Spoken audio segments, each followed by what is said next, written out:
Assalamualaikum warahmatullahi wabarakatuh. Alhamdulillah, salatu wassalamu ala rasulillah, mabad. Kaum muslimin yang dirahmati Allah subhanahu wa ta'ala, Pak Rizik Syihab ini makin aneh-aneh saja tingkahnya kaum muslimin ya. Wong ngurusin Mbak Alawi saja ini sampai sekarang nggak kelar-kelar. Ini sekarang dia ikut bahas masalah ijazah Pak Jokowi ya, yang katanya ijazah palsu. Ya Allah ya. Mending ngurusin itu Mbak Alawi yang ngawur-ngawur, yang tukang bohong, ya, yang memalsukan nasab, itu mending diurusi daripada sibuk ngurusin ijazahnya Pak Jokowi, ya. Apa asli, apa palsu. Ya, kalaupun palsu juga mau apa sekarang? Ya, Pak Jokowi sudah memimpin 10 tahun, ya. Sudah pensiun juga. Ya, yang jelas-jelas perlu diurusi itu Mbak Alawi ya. Ini sibuk cari-cari kesalahan orang ya. Kesalahannya pun nggak jelas ya, sibuk-sibuk mau bongkar kebohongan orang, padahal Mbak Alawi sendiri isinya tukang bohong semua ya. Ya Allah ya. Coba kita lihat videonya kaum muslimin. Ini dibahas sama pemilik channel KBN Nusantara kaum muslimin. Video yang akan saya tampilkan berikut ini sungguh video yang menurut saya sangat menyedihkan. Video yang sangat memprihatinkan.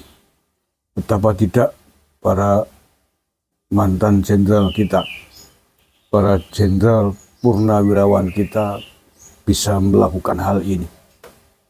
Bagaimana mungkin mereka bersekutu dengan sosok orang yang sangat berbahaya bagi bangsa dan negara? Bagaimana mungkin mereka bersatu dengan orang yang ingin mengkhianati Pancasila, yang ingin mengkhianati Bhinneka Tunggal Ika, yang ingin mendirikan negara atas dasar agama, yang ingin khilafah Islamiyah, yang mendukung ISIS? Sungguh sangat tidak dimengerti bahwa ini bisa dilakukan oleh para mantan jenderal, mantan orang-orang yang pernah bersumpah setia dengan sabta marganya untuk mengawal, melindungi merah putih. Pak, kenapa? Saya memberikan dukungan sepenuhnya atas pernyataan, yaitu 8 pernyataan yang diberikan oleh para purnawirawan jenderal. Ada 100 lebih jenderal, ada puluhan di sana marsikal, laksamana, kolonel, dan seterusnya. Ini satu pernyataan yang sangat baik. Saya berharap pemerintahan kita menjadikan 8 pernyataan para purnawirawan tadi sebagai bahan masukan untuk mengambil pertimbangan. Jadi jangan diabaikan, ini masukan, pelajari. Kalau memang masukan tersebut bagus, masukan tersebut untuk perubahan ke arah yang lebih baik bagi bangsa Indonesia, wajib untuk diakomodir oleh pemerintah. Dan sekali lagi, saya mendukung 8 pertanyaan tadi. Ayo saya tambahkan satu lagi, yang ke-9, tangkap dan akhiri Jokowi. Akhir, nah kenapa saya tambahkan begitu? Karena Jokowi ini memang problematik. Dia ini yang bikin problem. Apakah para mantan jenderal kita tidak tahu siapa itu Rizik Syihab, reputasinya, visi misinya ketika menjadi imam FPI? Apakah beliau tidak pernah mendengar misi apa yang sedang diinginkan oleh Rizik Syihab? Apakah mereka tidak pernah mendengar bahwa Rizik Syihab ingin NKRI bersyariah, ingin khilafah Islamiyah? Apakah beliau tidak pernah mendengar bahwa organisasi yang didirikannya, yakni FPI, dibubarkan oleh negara, dijadikan ormas terlarang? Memang sudah dibubarkan, tetapi itu hanya wadah yang kemudian berganti nama. Tetapi visi misinya Rizik Syihab sendiri mengatakan tetap komitmen dengan cita-cita NKRI bersyariah dan khilafah Islamiyah. Apakah para jenderal kita yang kita banggakan sebelumnya tidak pernah mendengar fenomena ini? Kalau mengerti, kalau mendengar, mengapa sampai hati tega bersekutu, bersekongkol dengan orang yang sangat membahayakan bagi keutuhan negara kesatuan Republik Indonesia?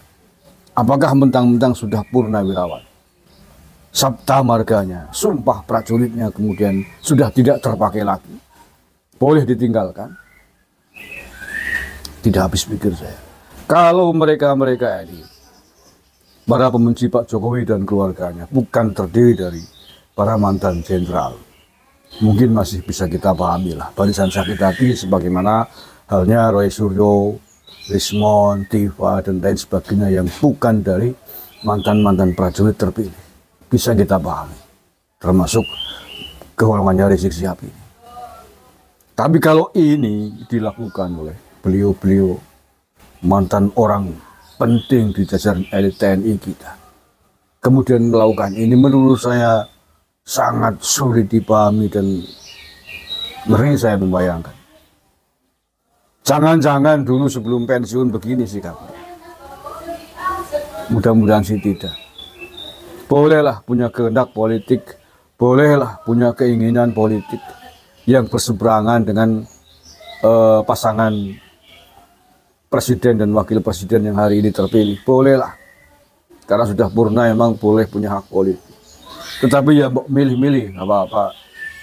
Nuhun sewu. Dengan siapa panjenengan bergerak? Dengan siapa panjenengan bersekutu? Dengan siapa orang-orang yang kira-kira berbahaya bagi bangsa dan negara? Karena panjenengan mantan pasukan elit di negara ini. Misalkan bersekutu dengan pasukannya Ibu Megawati masih oke. Nasionalis, walaupun pasukan merah ini punya kekecewaan yang mungkin sama dengan kelompok ekstrim kanan ini di dalam percaturan Pilpres 2024 kemarin. Tapi kalau panjenengan semua bersekutu dengan orang yang punya cita-cita, ingin NKRI bersyariah, ingin khilafah, sebuah cita-cita yang melawan para pendiri bangsa ini, itu tidak bisa kita terima sama sekali. Mohon maaf, tidak bisa kita terima. Dengan fenomena ini, panjenengan bisa kita simpulkan tidak hanya berbahaya bagi konstitusi, bagi hasil pemilu atas pesta demokrasi kemarin, tetapi panjenengan berbahaya bagi keutuhan bangsa dan negara. Mengapa? Karena panjenengan telah bersekongkol dengan sosok orang yang punya cita-cita ingin mengkhianati negara kesatuan Republik Indonesia berdasarkan Pancasila dan Undang-Undang Dasar 45. Ya, ini bukan hanya persoalan perbedaan politik, kehendak politik biasa. Ini adalah kehendak politik yang mengancam eksistensi NKRI. Kehendak politik yang bersekutu, rela bekerja sama dengan orang yang mendukung ISIS. Ini bukan persoalan sepele, Bapak-Bapak. Dan untuk itu, kita sudah tahu semuanya, para jenderal ini telah melakukan gerakan politik yang sangat berbahaya bagi bangsa Indonesia. Maka mohon kepada kubunya Pak Mahfud MD Ganjar Pranowo kemarin dari partai PDIP yang walaupun kalah, walaupun panjenengan juga menyimpan dendam benci kepada Pak Jokowi, tapi saya kira sedendam-dendam sebenci-bencinya panjenengan semua atas kekalahan dalam Pilpres kemarin tidak mungkin akan tega melakukan gerakan politik yang membahayakan bagi bangsa dan negara. Permusuhan terhadap keluarganya Pak Jokowi masih bisa kita terima. Tapi kalau Anda, panjenengan semua pendukungnya Pak Ganjar Mahfud kemarin, kemudian ikut-ikutan bersekutu dengan kelompok ini, dengan kelompok yang ingin khilafah ini, maka adalah kejahatan yang luar biasa. Gara-gara kemudian politik, rela berspekulasi yang bisa menimbulkan bahaya besar bagi keutuhan merah putih. Dan itu tidak mungkin panjenengan lakukan. Tetapi kalau panjenengan lakukan hal itu artinya nafsu hasrat politik Anda yang membahayakan bangsa dan negara. Mestinya kepentingan bangsa dan negara di atas segala-galanya. Keutuhan bangsa dan negara ini ada di atas segala-galanya, apalagi hanya sekedar kepentingan perebutan kekuasaan. Anda boleh berebut kekuasaan, tapi Kalau kemudian sampai membahayakan keutuhan bangsa, itu adalah tindakan bodoh. Tindakan yang bisa membuat panjenengan menyesal seumur hidup di tanah Nusantara ini. Ya, memang sangat mengherankan kaum muslimin ya. Orang-orang seperti Pak Rizik Syihab ini ya, kok masih ada pendukungnya kaum muslimin. Sangat mengherankan kaum muslimin. Dan seharusnya Pak Rizik Syihab ini ngapain masuk-masuk ke ranah-ranah urusan yang seperti itu ya. Mending urusin Mbak Alawi itu loh. Wong Mbak Alawi saja kacau, urusannya nggak selesai-selesai. Ini malah ikut sibuk ngurusin pemerintah ya. Dan orang-orang seperti Rizik ini kaum muslimin, inilah yang merusak citra Islam itu yang seperti ini kaum muslimin ya. Ya, kami sebenarnya kurang sepakat dengan ketidaksetujuan dari pemilik channel KBN Nusantara ini, bahwa dia tidak sepakat apabila Indonesia ini menjadi negeri yang bersyariah ya. Orang Islam yang menolak diterapkan syariat Islam itu artinya dia nggak kenal Islam ya. Islamnya pun dipertanyakan. Bagaimana bisa orang Islam tapi tidak suka dengan hukum Islam, tidak suka apabila hukum Islam ini diterapkan, tidak suka apabila sebuah negara ini menjadi negara yang berasaskan syariat Islam. Itu bagi kami cukup aneh. Orang Islam tapi nggak mau dengan syariat Islam secara kafah. Ini aneh kaum muslimin ya. Tapi juga tidak bisa menyalahkan orang-orang seperti ini secara personal. Karena biasanya orang-orang yang menolak syariat Islam, dia melihat buruknya perilaku orang-orang yang membawa nama Islam ya, seperti Pak Rizik Syihab ya. Ingin mendirikan negara Islam, tapi kelakuannya kita lihat seperti apa. Di mimbar-mimbar kalau nggak setuju langsung caci maki ya. Binatang keluar semua, omongan kotor keluar semua. Itu nggak menunjukkan akhlak Islam. Makanya orang Islam sendiri pun banyak yang menolak yang seperti itu. Terlebih Pak Rizik Syihab pernah mengeluarkan statement mendukung gerakan ISIS. Nah, itu merusak syariat Islam. Padahal Islam ini rahmatan lil alamin. Ya, Islam itu rahmatan lil alamin, bukan hanya untuk manusia. Kalau sampai syariat Islam ini ditegakkan, yang akan mendapatkan kemaslahatan itu bukan cuma orang Islam saja. Orang kafir itu juga mendapatkan kemaslahatan. Bahkan bukan hanya orang kafir, ya, seluruh makhluk hidup pun itu mendapatkan kemaslahatan apabila diterapkan syariat Islam. Tapi kalau yang memperjuangkan syariat Islam seperti Mbak Alawi, itu bukannya memperbaiki syariat Islam, malah justru memperburuk citra Islam. Ya. Seorang ulama mengatakan, al-Islam mahjubun bil muslimin. Ya, kemuliaan, kejayaan agama Islam ini terhalang oleh umat Islam itu sendiri. Ya, coba kita lihat tingkah laku para Mbak Alawi kaum muslimin. Ya, coba. Kalau kelakuan Mbak Alawi, adab dan akhlak Mbak Alawi itu diyakini sebagai cerminan syariat Islam, siapa yang mau? Siapa yang mau memeluk Islam? Di sana ada feodalisme, ya, perbudakan. Selain dari kalangan Mbak Alawi, nggak ada yang mulia. Yang mulia cuma Mbak Alawi. Mau ulama besar sekalipun, dia tugasnya mencintai para Mbak Alawi. Tugasnya melayani Mbak Alawi. Siapa yang cinta melayani Mbak Alawi dijamin surga. Nah, coba, apa nggak kacau Islam di tangan orang-orang seperti Mbak Alawi ini kaum muslimin?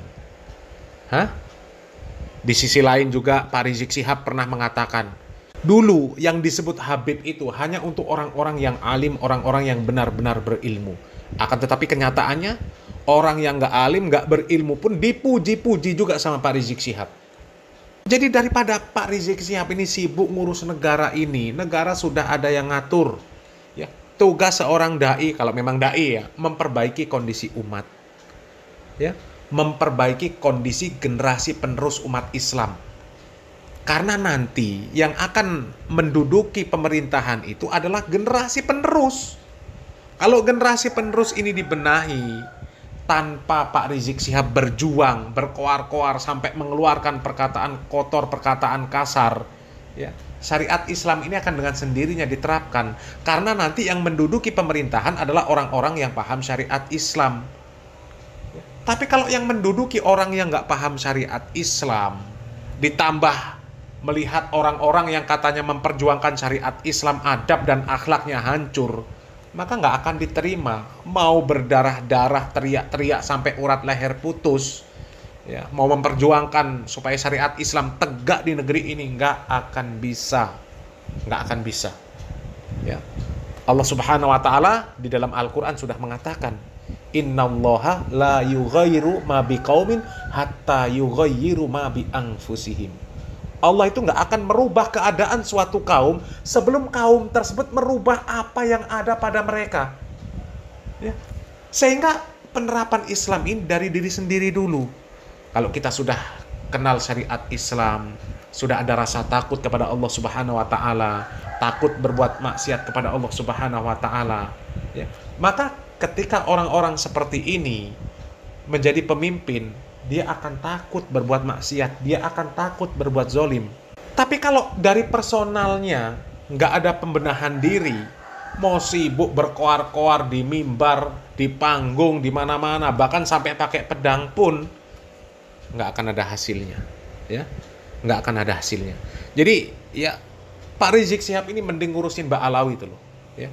Mbak Alawi itu ancur-ancuran, ya, yang nggak bisa baca Al-Quran jadi penceramah, ya, digadang-gadang, ya, dipuja-puja, orang bodoh digadang-gadang, dipuja-puja. Coba, ya, siapa orang yang mau nurut dengan Mbak Alawi kalau seperti itu? Yang nurut juga cuma orang-orang yang bodoh, orang-orang yang nggak ngerti syariat Islam sama sekali, yang mereka termakan dengan doktrin-doktrin Mbak Alawi, ya. Dan nggak akan diaminkan perjuangan dari Rizik Syihab, katanya memperjuangkan syariat Islam, pengen negerinya bersyariah. Ya, kalau melihat orang yang memperjuangkan syariah sendiri, itu adalah orang-orang yang merusak syariah itu sendiri. Ya, tuh kaum muslimin, ya. Mudah-mudahan bermanfaat. Salam waras, salam akal sehat, barakallahu fikum. Wassalamualaikum warahmatullahi wabarakatuh.